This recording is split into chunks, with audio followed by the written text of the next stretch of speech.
Magandang umaga mga katropa. Time check, 5 AM ng umaga at ito na nga at nilalakad na natin ang paakyat na papuntang Mount Sagungan, Buko-Buko, Anay. Ayan mga katropa at shout out pala sa mga nakasabay natin. Sila ay mga taga Tagbilawan Municipality, Province of Bohol. Ayun mga katropa at napakalamig dito dahil madaling araw na at umakit na kami papuntang Mount Sagungan, Buko-Buko, Anay. Dito lang yan sa Barangay Danau, Municipality of Duero, Bohol. Ayun mga katropa, at napakaganda nito at yun at medyo masakit nga lang yung paa natin sa kakalakad at pipilitin natin na makaakyat sa taas mga katropa at pamatuklasin natin ang ganda ng nature ng Mount Sagungan, Buko-Buko, Anay. So ayun mga katropa, napakasulit talaga ng paakyat natin dito. Kaya di masasaya yung pag-aakyat mo dahil may enjoy ka dito sa napakaganda ng view. Ay perfect man din mga katropa. So ayun mga katropa at nagdahan-dahan muna tayo dahil nakakatakot tumingin sa baba at napakataas na ng bangin. Ay perfect man din mga katropa. Kaya ingat-ingat lang dito mga katropa sa pag-aakyat dahil tulad natin ay first timer lang tayo dito umaakyat sa mga ganitong hiking trail. Ayun, dito lang yung mga katropa sa Mount Sagungan. At mga katropa, shout out pala sa mga kasabay natin. Ayan, from Kalape.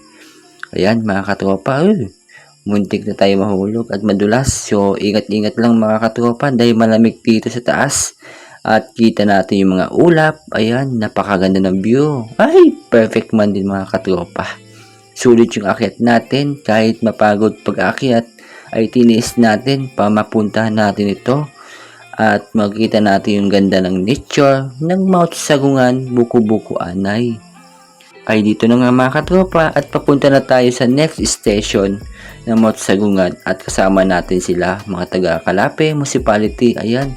At nakapaka matatag at malalakas ang loob yung mga kasabay natin. So tayo ay nag-iingat lang dahil mahirap ba na magkamali ka at mahulog ka dito. Mahulog ka sa maling tao. Ayun, perfect man din ang view. So hindi lumabas yung sunset natin mga katropa. So ayun, at dandahan lang tayo baka tayo madulas dahil mga ulap na nandito nakikita natin. Ayan mga katropa at medyo madulas yung daan at papunta sa next station. Ayun mga katropa dahil napakataas na itong bangin at medyo may halong kaba at takot din ako.